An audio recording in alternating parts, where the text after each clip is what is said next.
welcome to round 3 of League Teams. A great panel assembled tonight. Some big games to talk about and some big names are going to be out of action for some time to come. We'll talk about that in a few moments' time. Let's welcome our panel now, waste no time, and say good evening to a bloke who spends more time with the hairdresser than I do these days, Cam Mooney. You're kidding me, aren't you? Well, I've got nothing to work with. I've spent an hour. You've got at least 45 minutes up your sleeve. And the doyen of the panel, David Parkin. How are you, Parko? I've never been better, thanks, Derm. Excellent. And my little mate, King of Moomba, Tony Shaw. Derm, how are you, mate? Hey, guys, and for everybody out there, we have just heard news an hour or so ago. Matty Kreuzer is out for an estimated 3 months. Oh, that is a massive shock, isn't it? 3 months. We knew he was crook and might have missed some games, but I don't know whether... Do we think career-ending Parker? It's the same bone, isn't it? The James, the Victor bone, and young Matty Egan had it as well, and he said it's all the load that goes through your foot goes through that bone. And it's really hard to mend because the blood supply doesn't go through there. So it's a really hard thing to heal. There he is at training today, and he went for testing as well, but that's probably at optimum pace at the moment. Well, it's funny considering that they're virtually trying to find out if he could play this week. Yeah. So whether it's just completely done a backflip over the last couple of hours or half a day, sorry. The last 4 years for the kid. I mean, he's played, averaged about 13 or 14 games in 4 years. The same it'll be again this year, even if he comes back. Really sad for a talented bloke who had so much to offer. Never really got up and lived to his career expectation. Yeah, not a massive ruckman too. You've got to feel that. I mean, you walk into a club 20 years ago, Matty Kreuzer's size, you say, he's our ruckman. Now he's your standard size ruckman, maybe even on the shade smaller. So he's up against monsters who push him around, stand on his feet and knock him around every week that he's out there. It's got to be tough for those blokes now. I just wonder whether the under-18 system didn't help him in that he wasn't worked as a true forward. You know, he played nearly as a ruck rover. He was a dominant ruckman, ruck rover. Well, that's his strength, isn't it? Yeah, and he really just dominating possession of the ball. So I don't know whether the under-18 system was the best thing for him, and that, not saying the under-18 system's not great, but it didn't work for him. It's tragic. Some players just cop it all for everybody, don't they? And Moons, just before we move on, Matty Egan, he had the same injury. Yeah. When did he know that he was done? That he was cooked? About a week before the grand final, really. I mean, he's had dozens of operations on that, so he knew pretty early that he was probably cooked with it. They tried to bring him back for the grand final, and he even put his hand up to say, I want to try for it. Yeah.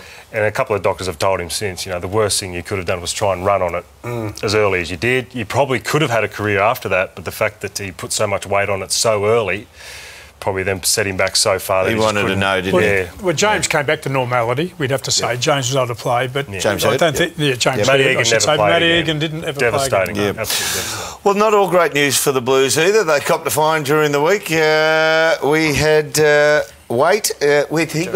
he received a kick to the chest, grabbed the mouth, and he got fined for it. And we have a look here. And he got done for, what would you call it, misrepresentation? Jay King got fined for that too. Yeah. Like, just that little push with the boot. He got fined, I think 1,900 or 1,500 down to 900. And I believe that Richmond were not happy with some of the evidence coming out of, as in medical evidence, saying there might have been a body contusion or something on Waite's chest. I couldn't believe it. It is an absolute blight on our game, but unfortunately, Dern, it's been happening for a long time. Ooh. They took a photograph of his birthmark. Oh, look at that. Mate, that was powerful. Did you know how much power was behind that? It was so quick, in slow motion, I didn't even see it. Now, that is called... But I did get hit in the face. You've been hit by a Brownlow medalist there. That's Willow. I don't think I played the next week. Oh, you boys, I hate that. Let's go straight on to the grand final rematch is happening tomorrow night. No Nathan Fyfe, no Zach Dawson. They are out suspended. Parko, you have the Hawk Boys to talk about. 7:45 tomorrow night. I do, on the back of the... Well, you've told me today that 9 out of the last 13 runners-up have actually cleaned up the grand finalists. So that gives them a half a chance. I know they're down in numbers. And look, I reckon Hawthorn are just feeling the pinch a bit. Injuries have been pretty hard to cope with. And their small defence, when you lost the line-up last week, young Cheney's doing an unbelievable job. And Blake's about 10'6" taller than him. Yeah. I see Spangler's come back in, which will help them height either front or back. Say his name again. Spanger.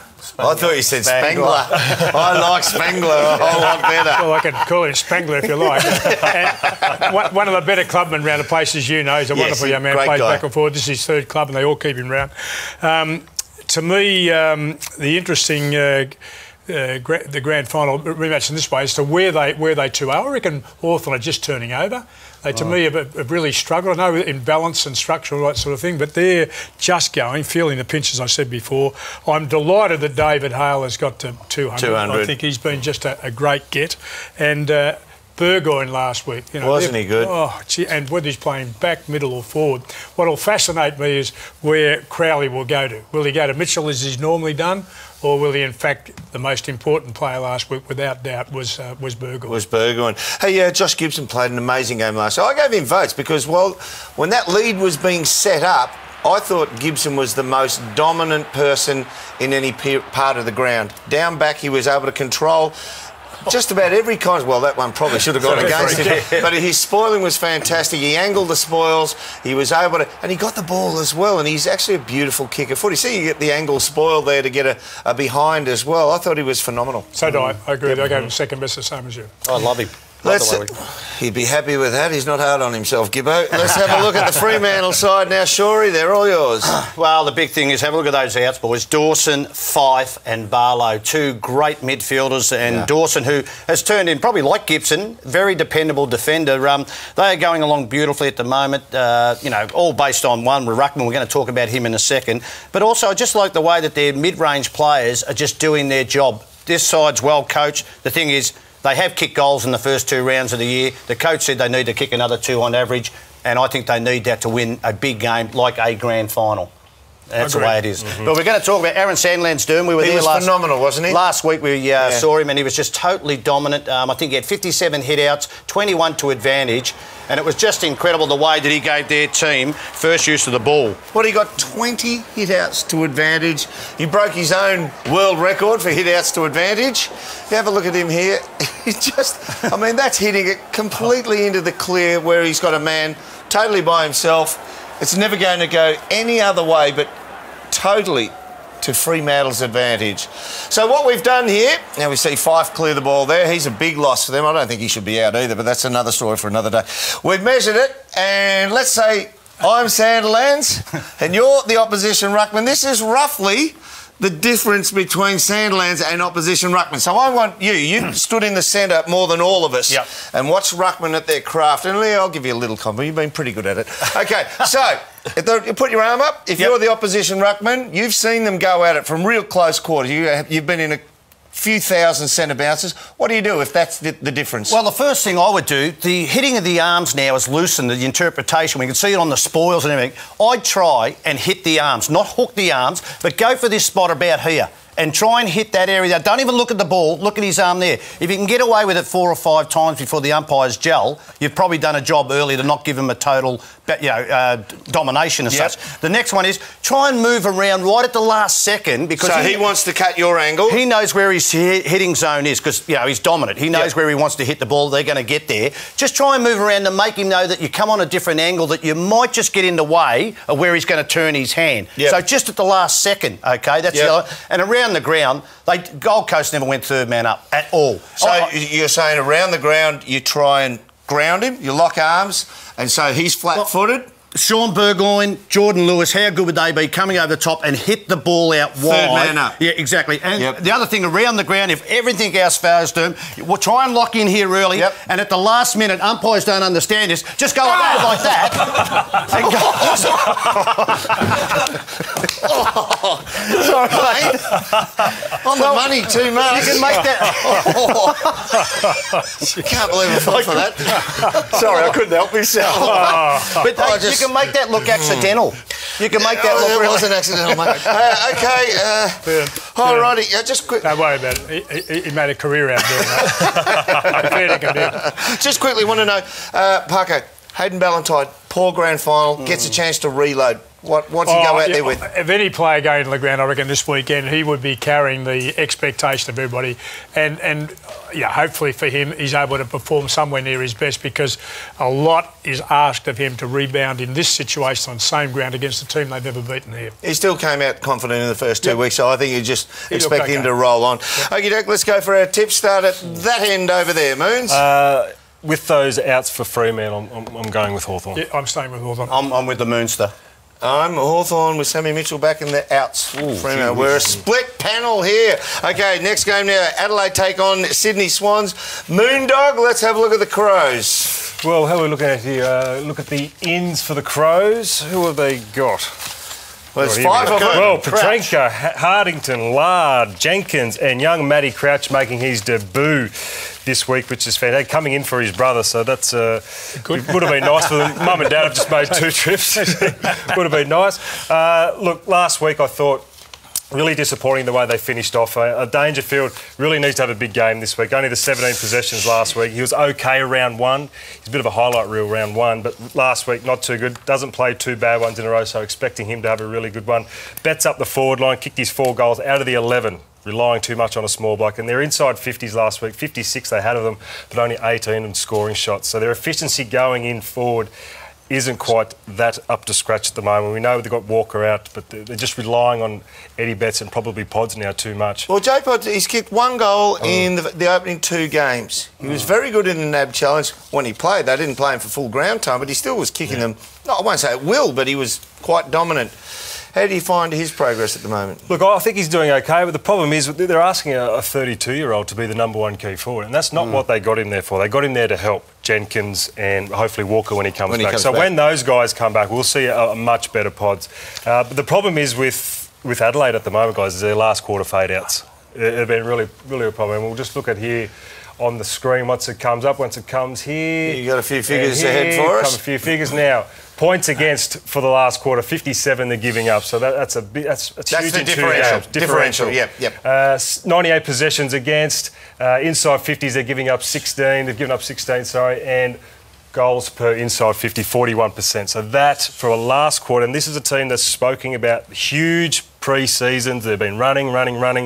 They're just giving up way too much. Isn't it? Now you look at Sydney. They're playing against Sydney this week. They're not too flash either, let's be honest. Where Sydney are really only just going as well. So this is why it's such an important game coming up for this one. So couldn't be fitness, though, could it? Well, is it personnel? They're talking mindset. They started to live it. They started a bit like Port Adelaide the other way. They just think they can. They believe, and they believe the other way. Okay. What are they drinking at 3/4 time? All right, let's have a look at those Sydney Swans, the ins and outs for you, Shorey. Yeah, well... have a look at the Swannies.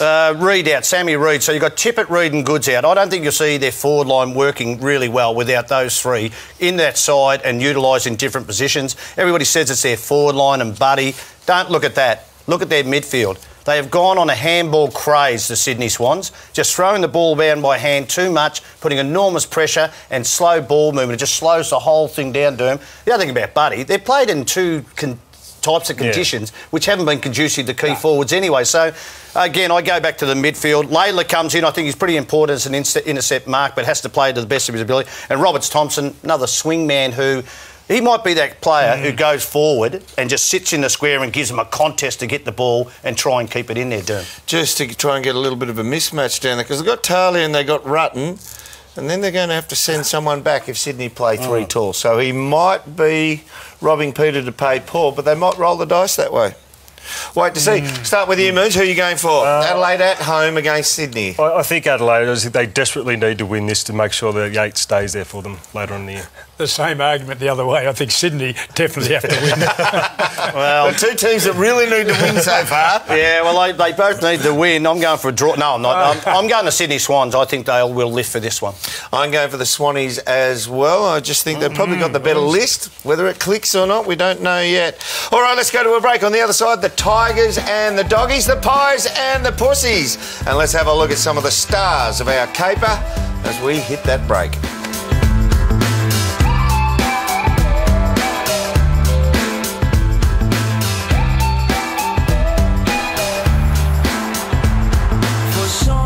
The best Other than myself, Jago O'Meara, Scott Pendlebury. that's a tough one. Buddy. Nick Naitanui, Sean Burgoyne, Sammy Mitchell, Paddy Dangerfield. Gary Ablett. Sirioli. Yeah, good one.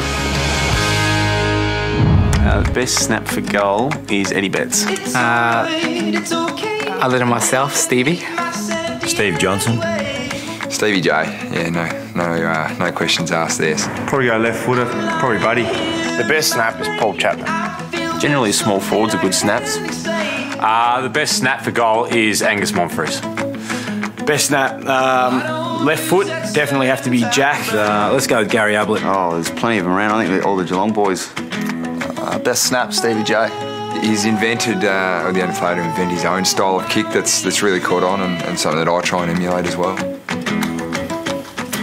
Hearing the thoughts of the players on The List, the best snaps as voted by the players. You get a chance to also have a comment on it with our website foxfooty.com.au. But this is The List, and Stevie Johnson, Paul Chapman, Eddie Betts, Lance Franklin and Gary Ablett for the list of best snaps. Now, we also compiled ours. On this panel here, I'll put him at the top of every list I ever make. Let's have a look at the best snap I think I've ever seen. Cyril! It is phenomenal, though. Look at the tackle. One break, two break. He didn't mean under the armpit. It was only his sixth game of AFL footy. That was his sixth? Sixth game. You'd put him at the top as a tap ruckman, though. I reckon he was trying to centre that ball and it went through. I reckon he was trying to centre it and went through. But anyway, I played with a bloke who just did it. He did it in his sleep, matter of fact. His name was Peter Dacos. Have a look at this. That was a final. And he had to slot that goal. You drew that one, didn't you? No, I think that was the other one. We belted him. But have a look at this bloke. He knows where he's going to go straight away. He knows where he is on the ground. He used to do this at training. How good was that? It was just a joy to watch him, and he did it at training. What about how he balanced up at the end? He'd break free, and then he'd take three little you know what? steps. He balanced up beautifully. I just found out where he got his skills from. Look who he used to watch. All right. Oh, you're kidding. He's tried to centre that. That's come off the side of the boot. Hey, rewind that. Off the side of the boot. You know, rewind it. You have a look how I put that across. Was that the same game you fell over? Yeah, that was the same one I fell over. And they said I wasn't skilled. Oh, Magna, I think that was an incredibly good... Thank you very much. Personally, somebody more gifted would have sidestepped the bloke and just dribbled it along the ground. I never sidestepped anybody. All right. Hey, last week we gave you the chance to get onto the list and tell us who you thought was the best contested mark. And Travis Cloke came out on top with 34% of you thinking that. The other players, this is what the players said that were canvassed. Travis Cloke, very close to you at home, 32%. 25% went for Nick Riewoldt.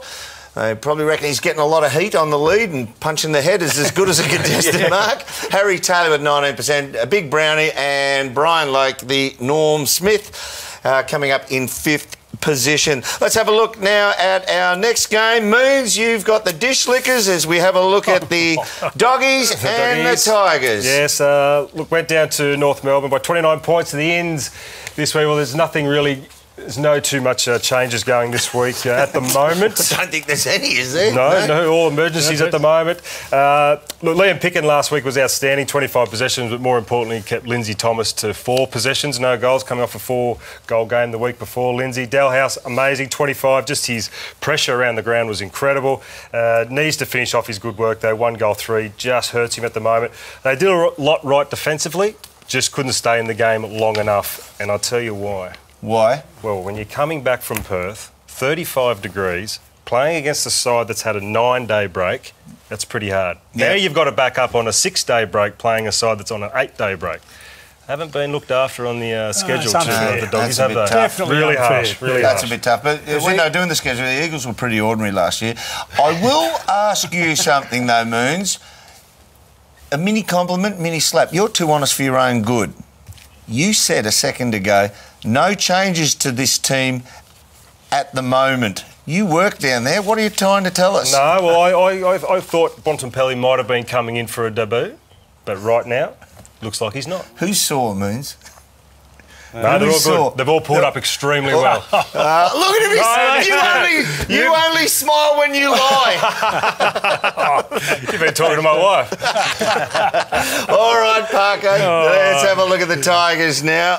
Couple of changes here. Yep. Couple of changes. Hampson and Deledio are going to be missed. I think, 2 injuries they didn't want at this stage. Jackson, very pleased to have him back, and Stevenson have got to come in as, I guess, one more big man. I'm still trying to work out, guys, are they halfway to nowhere or halfway to somewhere, Richmond?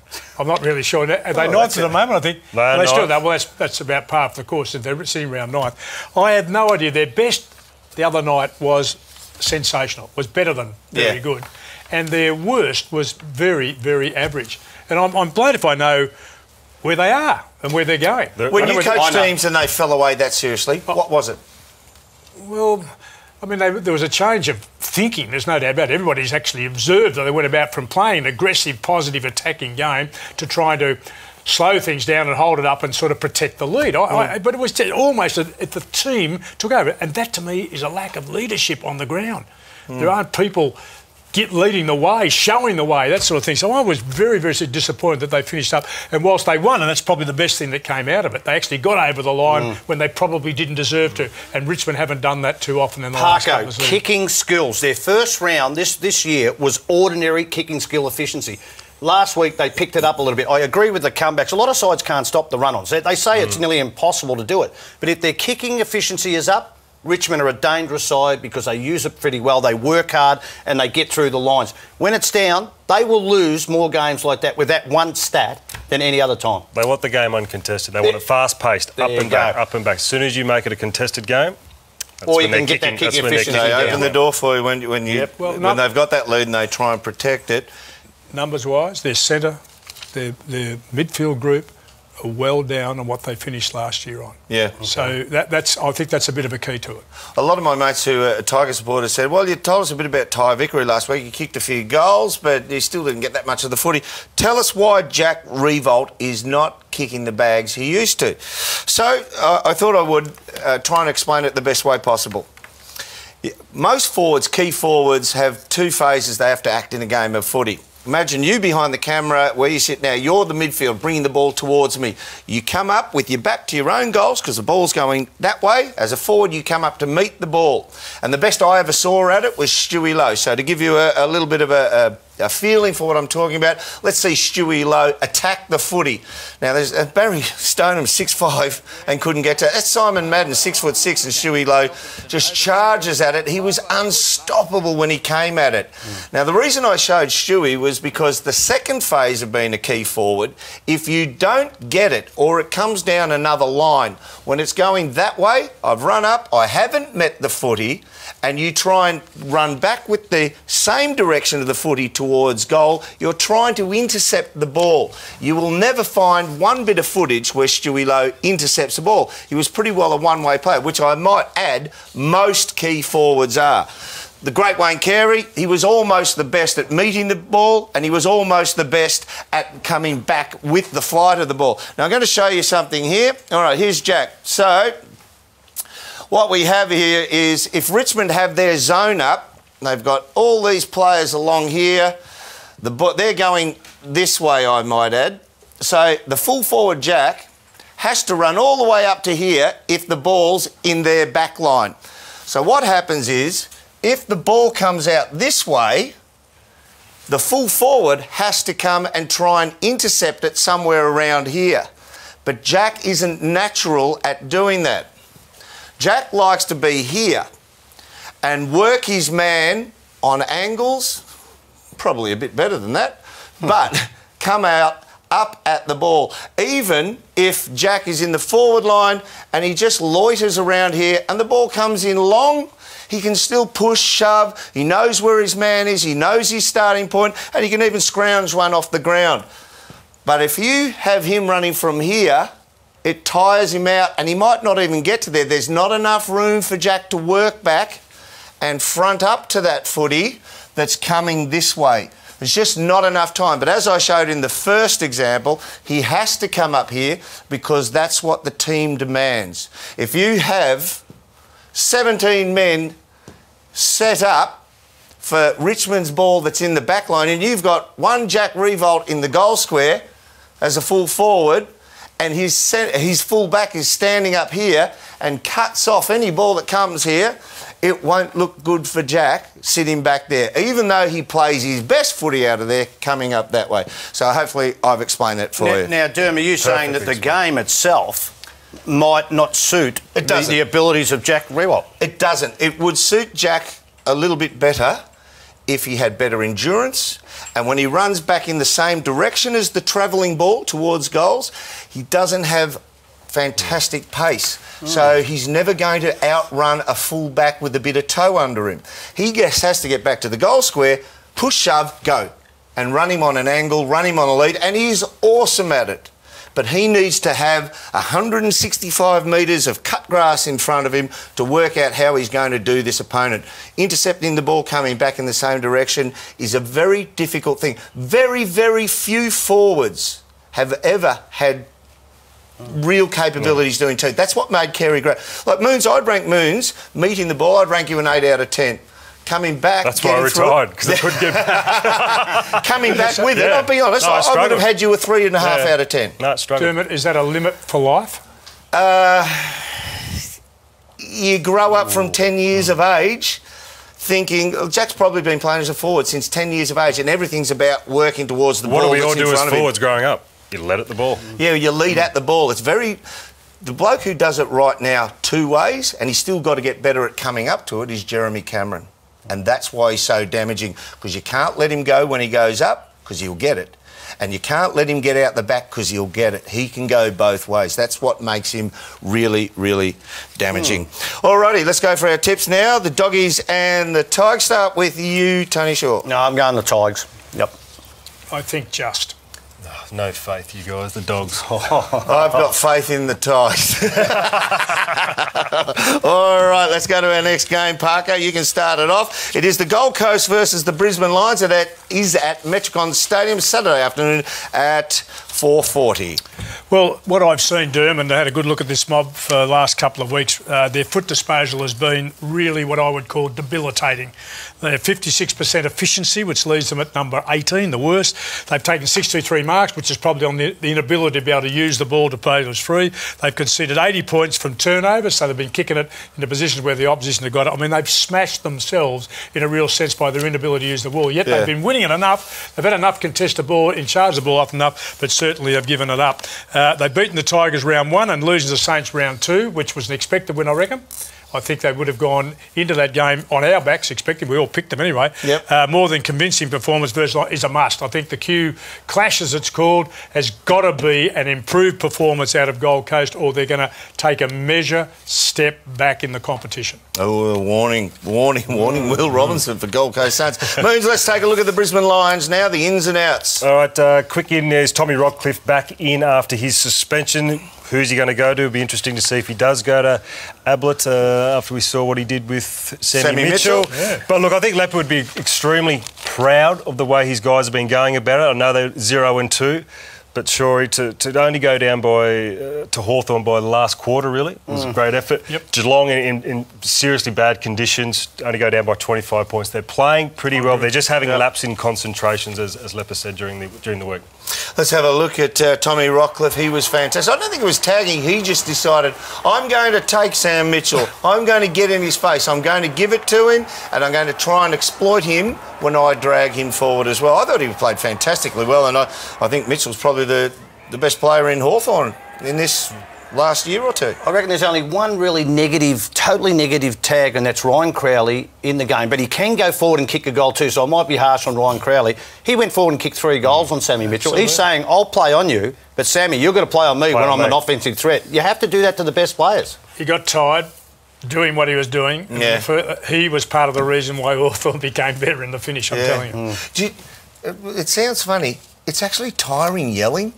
When you're running, when you run as hard as league footballers do, it's very tiring when you scream and yell. No, it makes you forget things. When you yell and scream and get involved in the game, if you don't get it physically or get the ball in your hands, verbalising gets you still involved in the game. Oh, so you did verbally? No doubt I verbal. So how soon would you start? Oh, probably in the car park. What about the toss of the coin? Oh, no, that was Danny Frawley. Is this the same game again? No, that was out of way. That was a way we won it. You started before they tossed the coin. You know what I said to Danny Frawley there? He instigated that, and I said to him, "What have you been taking tough pills over summer, have you?"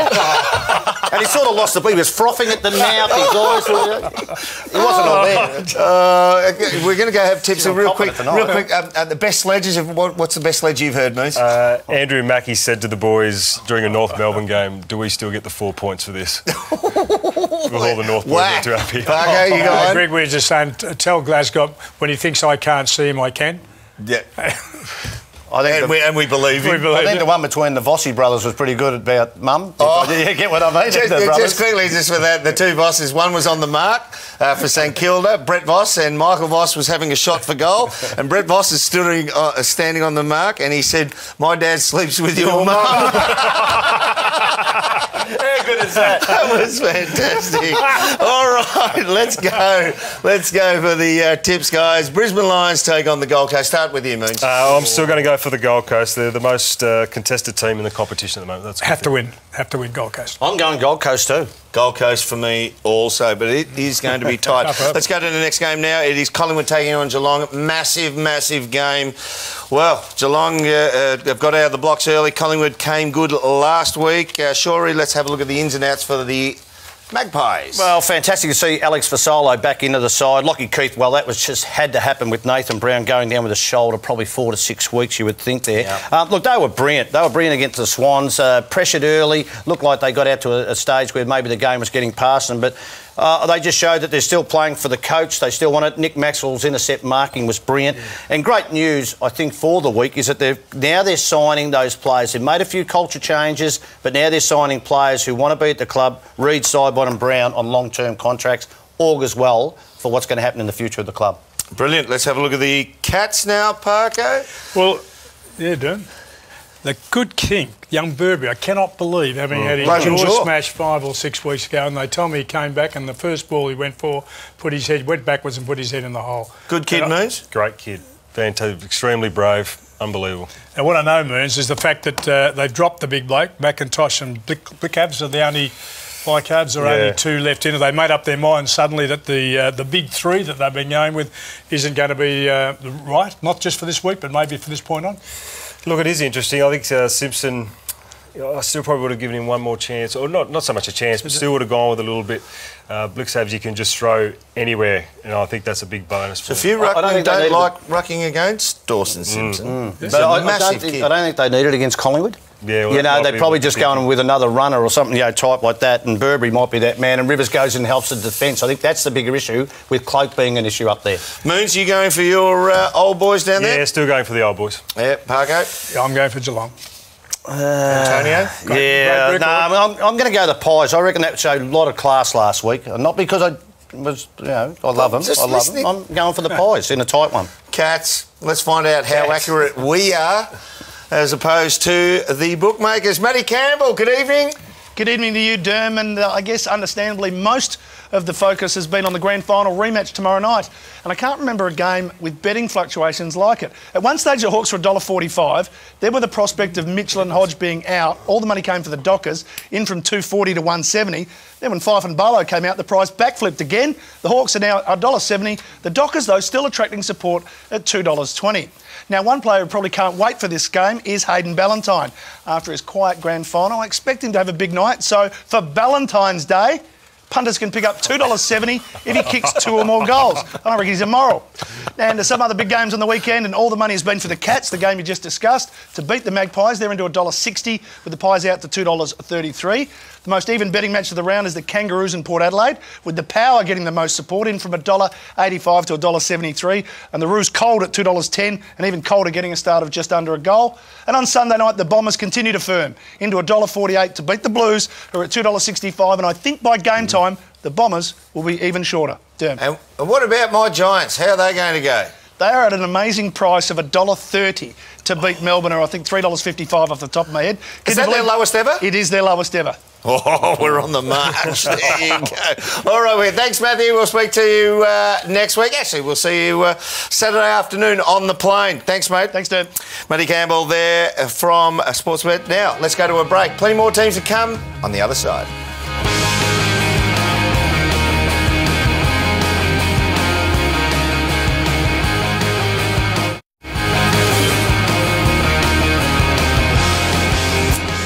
Welcome back to League Team. Straight into the next match now. A big test. The biggest so far of this season for the Saints. They travel to Patterson Stadium to take on the West Coast Eagles. Shorey, let's have a look at those Eagles ins and outs. Well, Shannon Hearn, that's a big one, and it just his kicking and rebound from halfback. Looks like he's be out for 6 weeks, Derm.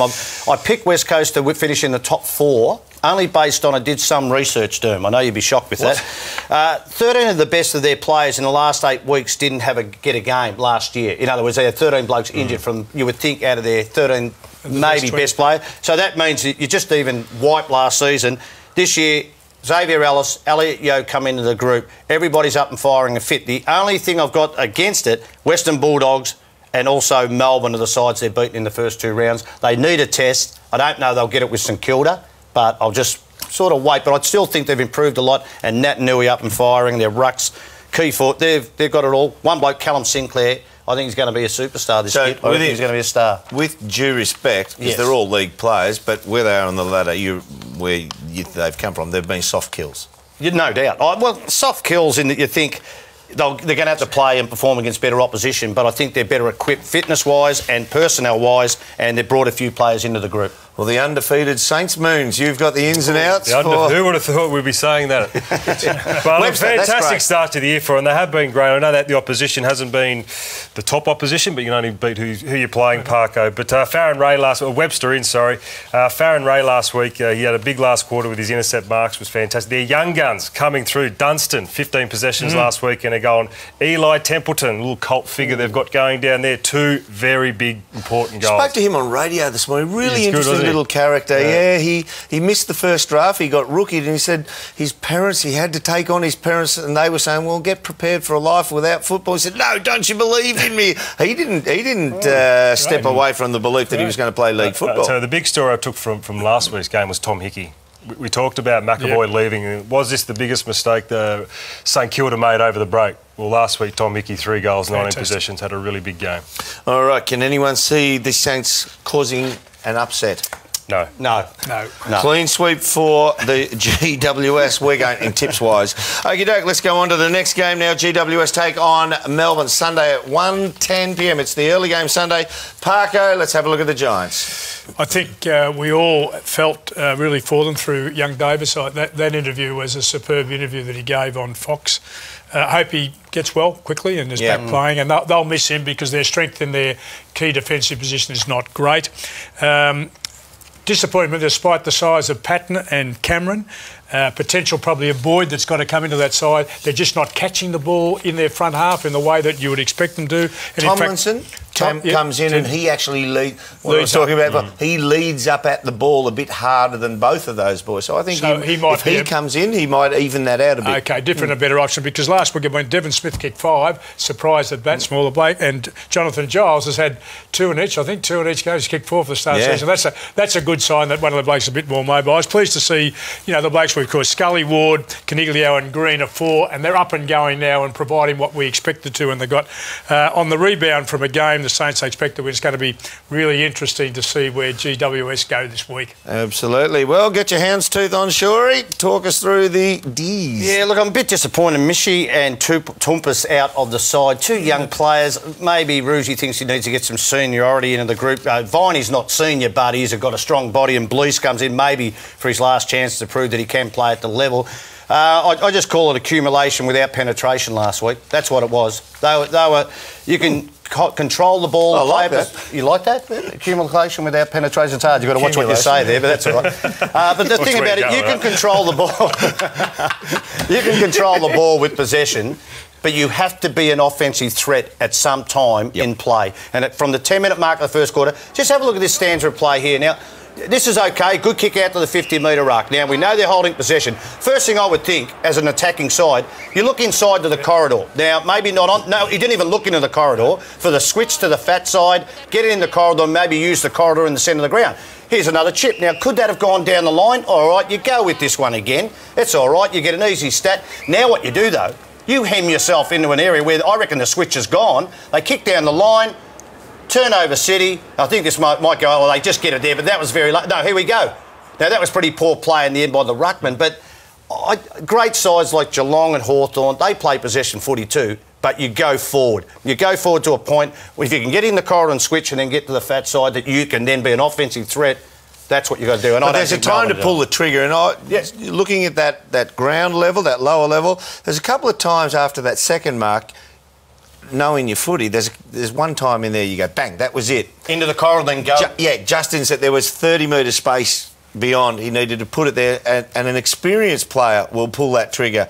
A bloke who's been in a team that's more often than not 10-plus goal hidings isn't going to pull that trigger. You think that's confidence, all confidence? Absolutely. So they need more time on the deck together before they actually try and, as I say, pull that trigger. Alrighty, it's going to be a tough one to call here, though. Start with you, Moons. No, I'm going the Giants. I think they're playing pretty good footy. There's certainties. Oh, Giants, no doubt. Clean sweep for the Giants. First time in the history of the world. The Giants are clean sweep. All right, if you walk into the footy this weekend with a $5, you can get the AFL Record, the hard copy that Parko's got, or you can download the AFL Record app, as Moon is holding there, for just $1.99. Our dear old mate, Sammy Newman, is inside with an interview, a great interview there, and Gibbo's on the front cover, and don't he just love it? I reckon he probably took that shot 40 times and he had, what do you call it, creative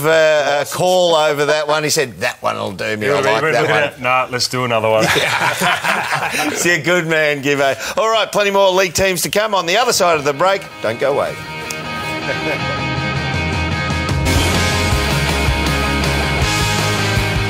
Welcome back. 2 more games to go through, but before we get to them, a lot of people have called in already and spoken of Jared Waite and Jordan Lewis taking a dive, and they want to replay this. This is taking a dive. I stumbled when I went back. All right, let's go to our next game. North Melbourne take on Port Adelaide. It's at Etihad Stadium, 4:10 p.m. on Sunday. Moons, the Northern boys, your old boys. Yes. You got them. Another big game for North. Anthony, Tippett and Jacobs coming into the extended squad there. Thompson was fantastic last week. Intercept marks, he's just about one of the best in the business right now. Desano answered his poor first week. He's excellent. Harvey, his last quarter was just outstanding. 10 possessions, 2 goals. They just keep relying on the old fella, don't they? He was amazing. Look, last week's game may have been a bit of a blessing in disguise, and I loved what Brad Scott said in his press conference. We've played games in the last few years where we've kicked over 120 points and lost, and looked fantastic but lost. This feeling feels a lot better, I can guarantee you. They won ugly on the weekend, and they haven't been able to do that. And like you said, they've kicked 120 points and lost, and we've all gone, they've blown a big lead, and we've gone, mentally they're just not there. On the weekend, they had a really hard game thrown at them, and they got over the line. Yep, nothing beats 4 points. That's a pretty good remedy after a loss. All right, let's take a look at the Port Adelaide boys and Shorey. Yeah, look, they're going along beautifully at the moment. They won't make a change, I wouldn't think, unless someone's pulled up sore from last week. 9 goals against their arch rivals in Adelaide. Just love the way they're going about it. They're finishing. They just believe in themselves now that they can finish games off, and their last quarter stats from last year have emulated and gone straight into this year.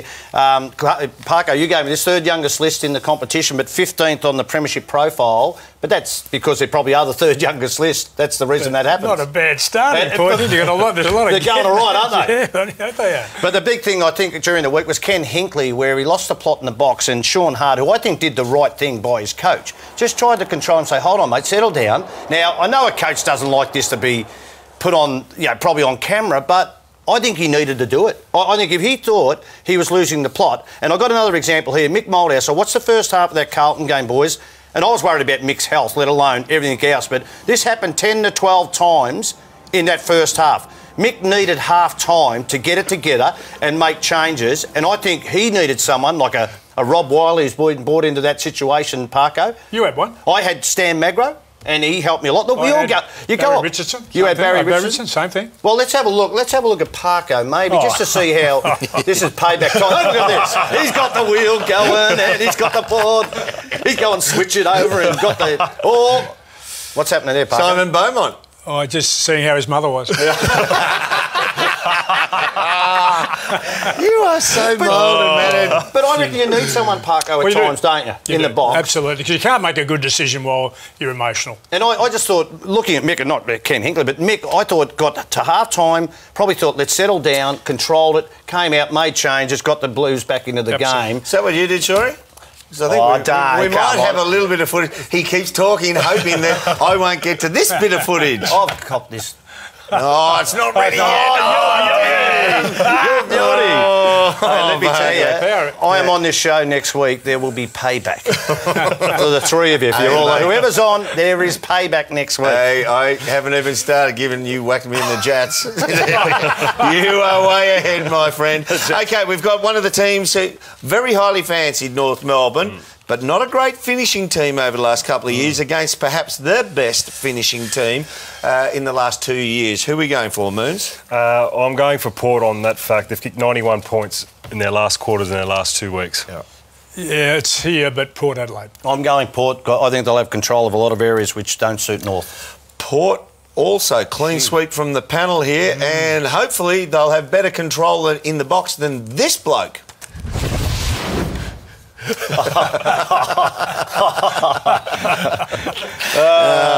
it is. Okay, next game. And a massive game to round off round 3. Essendon take on Carlton Sunday night. It's at the MCG, 7:10 p.m. Parko, let's have a look at those Bombers who were fantastic last week. They were fantastic without winning. Second half, yeah. But they were stiff not to beat last year's Premiers, no doubt about it. I think the ins are fantastic. Winlick, Jetta, Melsham, I know Kavanagh and Ashby too, but those three experienced players will. Ryder and Belchambers is a real problem. I think both of them being out now. I hope they have the good sense not to play Danaher, that Carlisle does the second ruck job. I just don't think they should have the kid jumping up. That's my point.